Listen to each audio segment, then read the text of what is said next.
warahmatullahi wabarakatuh. Perkenalkan, nama saya Siti Nur Khalifah dari kelas 12 MIPA 1. Di sini saya akan menjelaskan materi perkembangan Islam di Indonesia. Materi yang pertama yaitu masuknya Islam ke Indonesia. Terdapat 3 teori yang dikemukakan para ahli sejarah terkait dengan masuknya agama Islam ke Indonesia, yaitu yang pertama, teori Gujarat, yang menyatakan bahwa agama Islam masuk ke Indonesia pada abad ke-13 Masehi melalui peran pedagang India. Kedua, teori Mekah, yang menyatakan bahwa agama Islam tiba di Indonesia langsung dari Timur Tengah melalui jasa para pedagang Arab Muslim sekitar abad ke-7 Masehi. Ketiga, teori Persia, yang menyatakan bahwa agama Islam tiba di Indonesia melalui peran para pedagang asal Persia sekitar abad ke-13 Masehi. Masing-masing teori memiliki argumen ilmiah. Namun dalam seminar nasional tentang masuknya Islam ke Indonesia di Medan tahun 1963, para ahli sejarah menyimpulkan bahwa Islam masuk ke Indonesia pada abad ke-1 Hijriah atau abad ke-7 Masehi dan langsung dari tanah Arab. Kerajaan-kerajaan Islam di Indonesia. Berdirinya kerajaan Islam menjadi penanda masuknya agama Islam ke tanah air. Diketahui agama Islam masuk sekitar abad ke-6 dan abad ke-7 Masehi. Tak hanya berdiri begitu saja, kerajaan Islam di Indonesia juga mengalami kejayaan di abad ke-13 Masehi. Kejayaan itu dipengaruhi dengan adanya perdagangan dari Timur Tengah, India, dan negara lainnya ke Nusantara. Berikut ini adalah daftar kerajaan Islam yang pernah berdiri di Indonesia. Yang pertama yaitu Kerajaan Samudra Pasai. Samudra Pasai menjadi kerajaan Islam pertama yang berdiri di Indonesia. Kerajaan ini dipimpin oleh Sultan Malik Al-Soleh yang menjadi raja sekaligus pendiri Samudra Pasai. Kerajaan Samudra Pasai diketahui berdiri pada tahun 1267 sampai 1521. Kerajaan ini terletak di Kabupaten Lok Sumawe, Aceh Utara. Yang kedua yaitu Kerajaan Demak. Kerajaan Islam juga muncul di tanah Jawa, yaitu Kerajaan Demak. Kerajaan ini didirikan pada tahun 1478 oleh Raden Fatah. Selain Raden Fatah, Kerajaan Demak juga pernah dipimpin 4 raja lainnya, yaitu Pati Unus, Sultan Trenggono, Sunan Prawata, dan Arya Penangsang. Kerajaan ini disebut membawa pengaruh besar atas peradaban Islam di Jawa. Yang ketiga, Kerajaan Aceh Darussalam. Kerajaan Aceh Darussalam menjadi kerajaan Islam kedua di Aceh.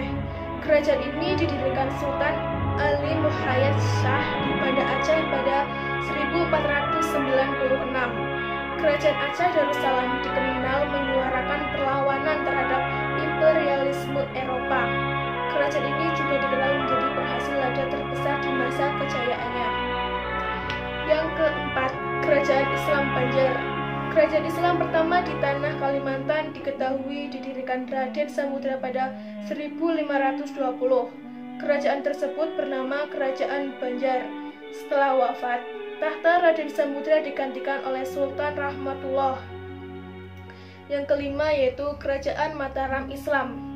Di tanah Jawa, tepatnya Yogyakarta, berdiri kerajaan Islam yang disebut Kerajaan Mataram Islam. Kerajaan tersebut diketahui berdiri di Kota Gede pada 1582. Ada 6 raja yang pernah memimpin. Salah satunya yaitu Raden Mas Rangsang atau Sultan Agung, yang berhasil membawa Kerajaan Mataram di puncak kejayaan. Yang selanjutnya yaitu Kerajaan Bajang. Kerajaan Demak memiliki penerus yaitu Kerajaan Bajang. Kerajaan ini didirikan di Kelurahan Bajang, Kota Surakarta pada 1568 oleh Jaka Tingkir. Sayangnya Kerajaan Bajang hanya berkuasa dalam waktu cukup singkat, yaitu 1548 sampai 1586. Kerajaan Cirebon. Raden Fathahillah menjadi raja pertama sekaligus pendiri Kerajaan Cirebon pada 1522. Raden Fathahillah juga memberikan puncak kejayaan Kerajaan Cirebon semasa kepemimpinannya. Setelah wafat, kepemimpinan digantikan oleh putranya yang bernama Pangeran Pasarean. Kerajaan Maluku. Kerajaan Islam di daerah timur Indonesia ditandai dengan Kerajaan Maluku atau disebut Kesultanan Ternate. Kerajaan ini pertama kali berdiri 1257 oleh Bob Masur Malamo yang memiliki peran besar di kawasan timur Indonesia. Selanjutnya yaitu Kerajaan Goa. Sultan Hasanuddin diketahui sebagai raja pertama di Kerajaan Goa. Kerajaan ini berdiri sejak tahun 1300 sampai 1946. Sementara raja terakhirnya diketahui yaitu Sultan Muhammad Abdul Qadir Aiduddin. Selanjutnya yaitu Kerajaan Buton, berada di Sulawesi Tenggara. Kerajaan Buton menjadi kerajaan Islam pertama di tanah Sulawesi. Kerajaan ini resmi berdiri pada masa pemerintahan Sultan Murhum Kaimuddin Khalifatul Khamis atau Raja Buton ke-6. Materi selanjutnya yaitu gerakan-gerakan pembaruan Islam di Indonesia. Secara garis besar, ada dua bentuk gerakan pembaruan Islam di Indonesia. Yang pertama yaitu gerakan pendidikan dan nasional. Gerakan pembaharuan di bidang pendidikan ditandai dengan akhirnya lembaga-lembaga seperti Sekolah Tawalib, Jamiat Khair, Al-Irsyad, Persyarikatan Ulama, dan Muhammadiyah. Yang kedua yaitu gerakan politik.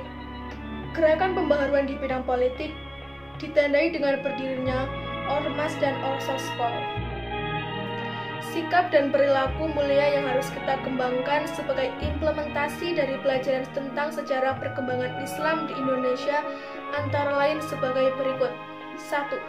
Menghargai jasa para pahlawan muslim yang telah mengorbankan segalanya demi tersebarnya syiar Islam. 2.